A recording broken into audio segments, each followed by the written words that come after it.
Kainin natin to. Parang kakaibang kakain natin ngayon. Tara, let's go! First, yung lips. Pero syempre, hindi naman natin pwedeng kainin yan. Kaya naghanap tayo ng pang alternative dyan. Pero syempre, bago natin kainin yan, don't forget to follow me and comment sa comment section next kakain natin, ha? At eto yun, guys. Lips, pwede na yan. Pwede na yan. Naghanap tayo ng pang alternative dyan.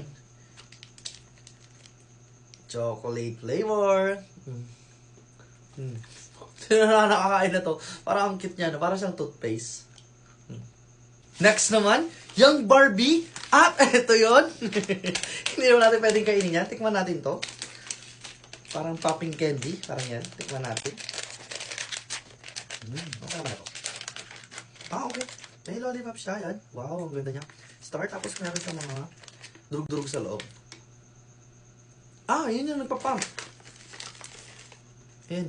Yung pinaka-powder na yan. Yung nagpapump. Sarap niya.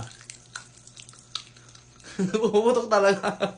Parang nag-enjoy ako dun sa pop-up na yan. At syempre, eto namang Mickey Mouse. At eto rin siya, guys. Parang ano siya. Popping candy rin. Tikman natin. Yan. Ano kaya to? Isa lollipop is... actually, meron siyang naman sa loob. Nakabukod. Dalawa yung naman niya. Yan. Yan, dalawa. Tikman natin.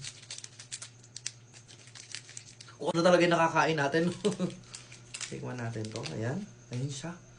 Kunti laman niya. Kung wala yung flavor niya, pero masarap. Like, follow, comment, and share. Bye-bye!